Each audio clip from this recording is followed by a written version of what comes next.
Magandang araw mga kaibigan.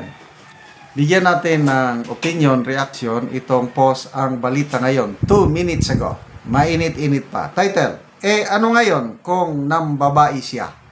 Sino po ang nambabae? Malalaman natin ngayon. Hindi pinalampas ni broadcaster na si Montol po ang kumakalat na balita tungkol sa umano'y senador na nag-alok ng 250,000 pesos kapalit sa indecent proposal sa isang actress. Sa halip, tahasan niyang hinarap ang isyu sa isang kontrobersyal na pananaw. Ano ngayon kung nambababae siya? Ayon kay Mon, natawa lamang siya sa balita at agad ding sinagot ang mga haka-hakang itinuturo ang kapatid niyang si Senator Rapi Tulfo bilang paksa ng blind item. Hindi raw siya naniniwala rito dahil takusa o takot sa asawa si Rapi kay Jocelyn Tulfo. Ngunit kahit pa ipagpalagay na may katotohanan ang balita, iginiit ni Mon na wala itong dapat ikahiya kung babae ang inuugnay sa isang mambabatas. Mas kahiya raw para sa kanya kung lalaki ang inuugnay sa kaparihong sitwasyon, sabay patukoy sa isang lalaking politiko na may di umano'y pagkahilig sa basketballista. Binigyang diin din ni Tulfo na kilalang galante si Rapi Tulfo, lalo na sa mga tulong na ibinibigay sa kanyang mga programa at ang mga perang ito ay mula mismo sa kanyang sariling bulsa. Yan.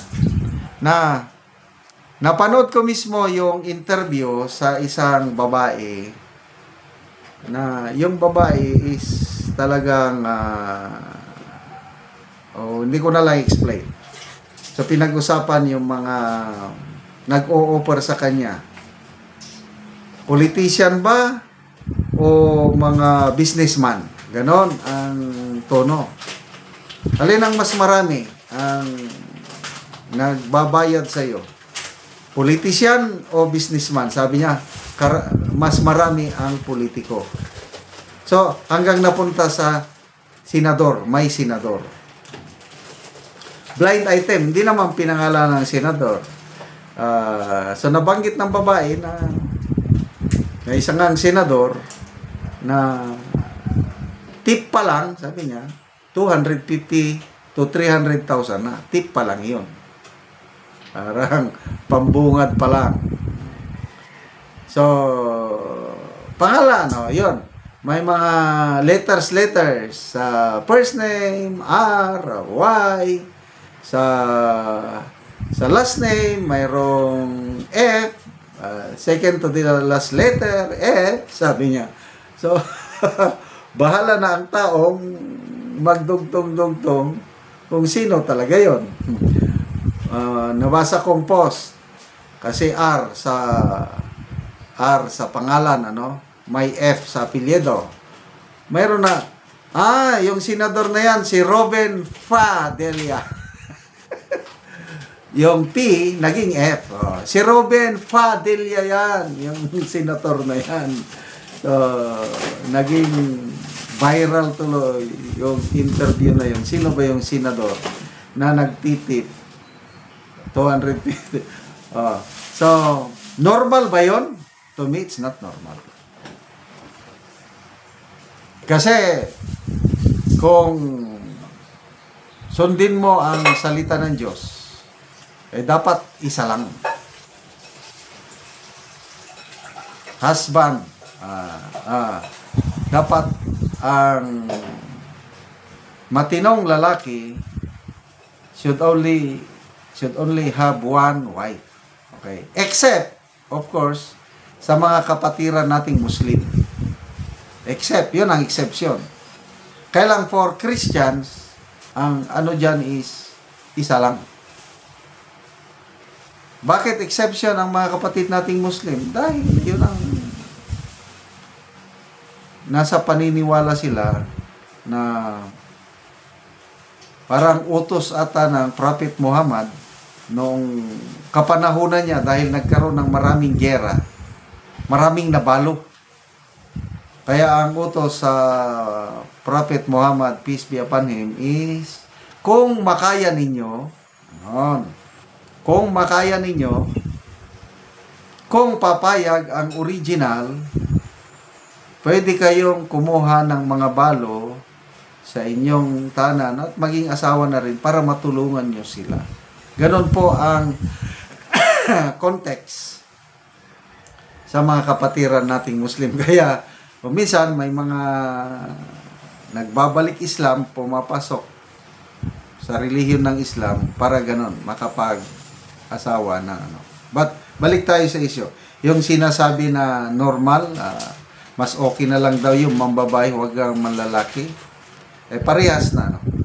Parehas na hindi, opinion ko lang sa aking pananaw, parehas na hindi maganda ang mambabae at saka manlalaki. Dapat, we should be true to our partners. Utos yan ng Diyos.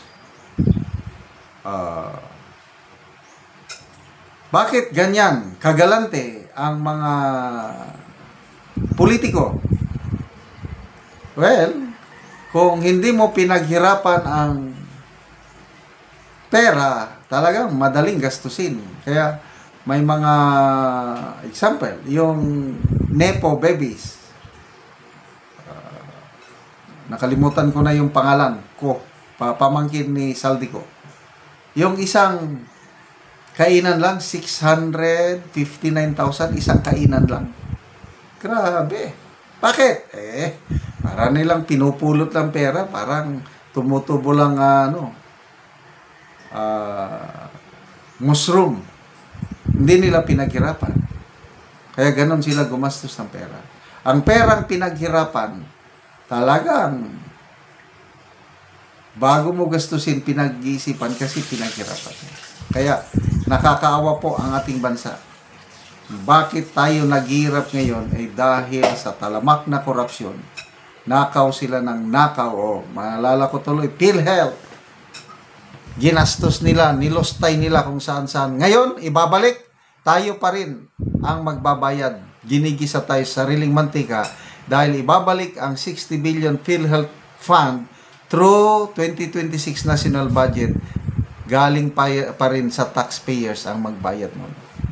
So, salamat mga kaibigan sa inyong pagsubaybay sa ating channel. Nakakatulong kayo ng malaki sa tribong Talanding ng Bukidnon dahil ang income natin sa channel na ito is pantulong sa tribo. Namimigay tayo ng mga libreng yero at pako para makapagpatayo sila ng mas maayos na tirahan. Panoorin nyo ang video na ito. Hello mga ka-viewers, live to karon mo ni si Ate Matagalog Yero. So, mo ni ang atupan ni Ate.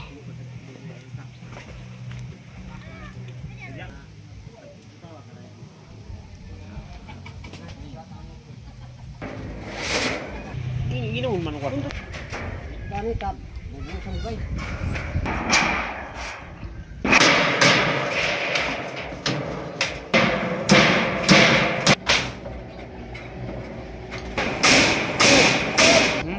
Ano ko rin mo pala.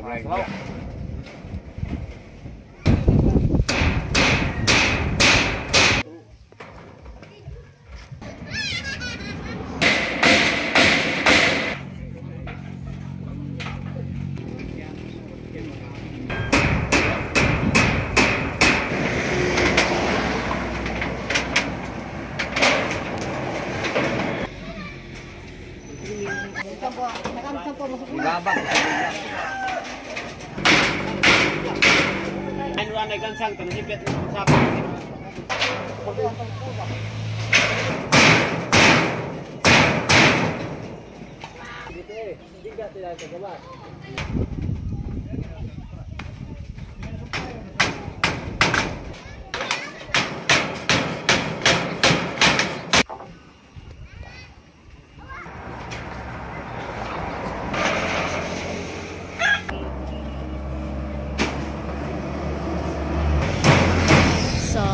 gyud og atop.